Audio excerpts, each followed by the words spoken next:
नमस्कार, स्वागत है दोस्तों। इस समय की बड़ी खबर लेकर आए हैं, ब्रेकिंग न्यूज। इस वीडियो में जानेंगे हर बड़ी खबर को, जहां पर बताएंगे दोस्तों राहुल गांधी ने आखिर क्यों किया है आर पार की लड़ाई का ऐलान। बिगुल बज चुका है, अब जंतर मंतर पर उतरने की तैयारी इंडिया गठबंधन ने कमर कस ली है। तो दूसरी तरफ विस्तार से जानेंगे सीजीआई की शक्तियां कम और मुख्य चुनाव आयुक्त और चुनाव आयुक्तों पर कंट्रोल वाला बिल पास। जी हां दोस्तों, भड़के हैं सुप्रीम कोर्ट के पूर्व जज। वहीं जानेंगे राहुल गांधी के पीछे हाथ धोकर पड़ी बीजेपी, अब दिल्ली हाई कोर्ट से बढ़वा दी हैं राहुल की मुश्किलें। सभी खबरों को विस्तार से जानने के लिए बस आप वीडियो में बने रहिए। और अगर आप भी मानते हैं कि चुनाव सिर्फ और सिर्फ बैलेट पेपर के माध्यम से हो तभी निष्पक्षता आएगी, तो लाइक कीजिएगा वीडियो को। कमेंट बॉक्स में दोस्तों जरूर लिखिए बी सपोर्ट बैलेट पेपर। इस समय की बड़ी खबर दोस्तों निकल के आ रही है, मुख्य चुनाव आयुक्त और चुनाव आयुक्तों की नियुक्ति। सेवा शर्तों से जुड़े विधायकों को संसद की मंजूरी मिल गई है। लोकसभा में ध्वनि मत से पास हो गया है। दोस्तों आपको बताते चलें, यहाँ पर संसद के दोनों सदनों से पास होने के बाद अब इसे राष्ट्रपति के पास भेजा जाएगा। विपक्ष ने विरोध शुरू कर दिया है, तो वहीं पूर्व जज भड़क उठे हैं। पूर्व जज बोले हैं, बिल पारित हो जाए तो क्या हुआ, सुप्रीम कोर्ट इन्हें निरस्त कर सकता है। पूर्व जज सरकार पे भड़के हैं। वहीं इस बिल के माध्यम से सरकार ने लोकतंत्र को कुचलने का काम किया है। दोस्तों यहाँ पे आपको बताते चलें, अगर देश में निष्पक्ष चुनाव आयोग नहीं होगा तो क्या निष्पक्ष चुनाव हो सकते हैं। विपक्ष जोरदार तरीके से भड़का है। गौरतलब है, सुप्रीम कोर्ट ने एक फॉर्मूला दिया और कहा कि 3 सदस्यीय समिति बनाएं, जिसमें प्रधानमंत्री, नेता प्रतिपक्ष, भारत के मुख्य न्यायाधीश। यही समिति तय करेगी कि कौन चुनाव आयोग में बैठेगा और कौन नहीं, या इसका गठन कैसे होगा। और अब सरकार ये बिल लाकर इन 3 सदस्यीय समिति में से भारत के मुख्य न्यायाधीश को बाहर का रास्ता दिखाकर एक मनोनीत कैबिनेट मंत्री को उनकी जगह बैठाना चाह रही है। इससे स्पष्ट होता है कैबिनेट मंत्री यहाँ पे सरकार के पक्ष में ही वोट करेंगे। इस 3 सदस्यीय समिति में हमेशा 2 वोट सरकार के पास होंगे, यानी सरकार ही तय करेगी कि चुनाव आयोग में कौन बैठेगा। चुनाव आयोग की भूमिका भारतीय लोकतंत्र में बहुत ज्यादा महत्वपूर्ण है। विपक्ष इस पूरे मामले पे भड़का हुआ है। वहीं अगर इसके इंडिपेंडेंस से यानी कि स्वतंत्रता से खिलवाड़ होता है तो चुनाव से खिलवाड़ यहाँ पे संभव है। और चुनावों से खिलवाड़ का मतलब है दोस्तों लोकतंत्र को यहाँ पे सीधे तौर से कुचला जा रहा है। और वहीं इस पूरे मामले पे विपक्षी दलों के साथ ही दोस्तों सुप्रीम कोर्ट के पूर्व जज का भी बयान सामने निकल के आया है। सुप्रीम कोर्ट के पूर्व जज नरीमन ने चिंता जाहिर करते हुए कहा कि ये परेशान करने वाली बात है अगर सच में मुख्य चुनाव आयुक्त और चुनाव आयुक्तों की ऐसे नियुक्ति होगी तो निष्पक्ष और स्वतंत्र चुनाव महज एक कल्पना बनकर रह जाएंगे। उनका मानना है कि ये एक मनमाना कानून है और इसे खारिज कर देना चाहिए, क्योंकि ये चुनाव आयोग के कामकाज की स्वतंत्रता को गंभीर रूप से खतरे में डाल सकता है। वहीं इस पर विपक्षी दलों को कहना है, इसलिए यहाँ पे आप दोस्तों पूरे मामले को लेकर कानूनी सलाह और राय ली जा रही है। अगर कानूनी राय सबकी बनती है तो इस कानून को सुप्रीम कोर्ट में भी चुनौती दी जाएगी। देख सकते हैं यहाँ पे ये मामला फिर से सीजीआई के समक्ष पहुंच सकता है। सीजीआई की भी शक्तियां कम की गई हैं एक तरीके से दोस्तों कहें तो। इसी के साथ एक और बड़ी खबर सामने निकल के आ रही है। लोकसभा से आज 3 और सांसद हुए हैं निलंबित। संसद से अब तक 146 सांसद हो चुके हैं सस्पेंड। जी हां दोस्तों, कांग्रेस के 3 सांसदों को तख्तियां दिखाने और सदन की अवमानना करने के आरोप में निलंबित किया गया है।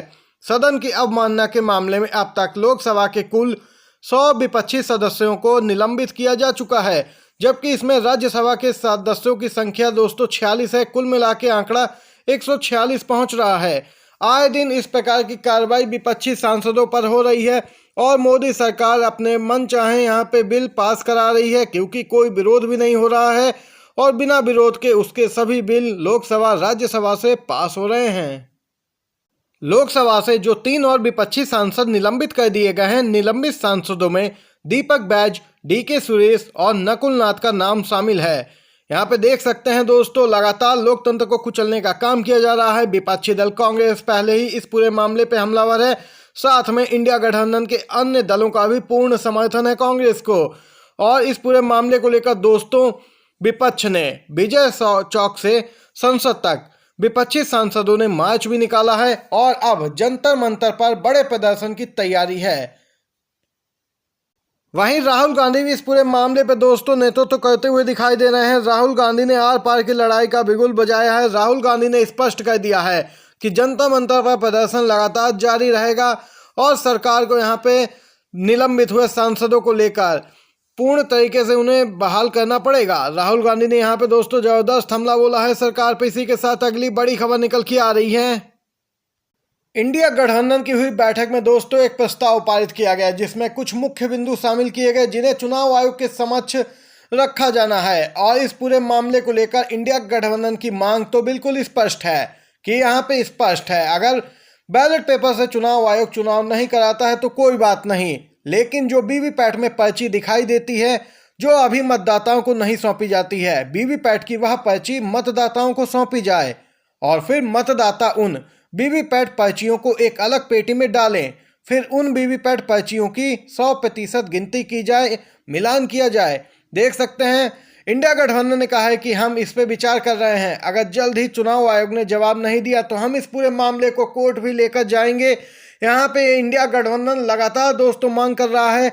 ये भी एक सुझाव दिया था कि बैलेट पेपर नहीं तो वीवीपैट की पर्चियां ही मतदाताओं को सौंपी जाएं, जिसे देखकर वह आश्वस्त हो जाएं कि उन्होंने जिसको वोट दिया है, जिस चुनाव चिन्ह का बटन दबाया है, उसी को वोट गया या नहीं। बड़ी खबर निकल के आई है, लगातार राहुल गांधी के पीछे पड़ी है बीजेपी। अब एक नया मामला सामने निकल के आया है। राहुल गांधी के जेब कतरे वाले बयान को लेकर दोस्तों अपडेट निकल के आ रही है। कांग्रेस सांसद राहुल गांधी कुछ दिन पहले पीएम मोदी के जेब कतरा शब्द का इस्तेमाल किया था। बीजेपी ने इसे लेकर चुनाव आयोग को शिकायत भेजी थी। पीएम को लेकर राहुल गांधी ने यह बयान दिया दोस्तों। अब यहाँ पे हाई कोर्ट का रुख किया गया है। इस शब्द के इस्तेमाल पर दिल्ली उच्च न्यायालय ने कहा कि कांग्रेस सांसद राहुल गांधी द्वारा पीएम को जेब कतरा कहा गया था, यह शब्द उनके मुंह से निकलना सही नहीं था। इस मामले को लेकर दिल्ली हाई कोर्ट ने चुनाव आयोग को 8 सप्ताह के भीतर मामले पर निर्णय लेने का निर्देश दिया है। ये अपडेट निकल के आई है। लगातार दोस्तों राहुल गांधी के खिलाफ इस प्रकार के मामले दायर हो रहे हैं। इसी के साथ अगली खबर की तरफ चलते हैं।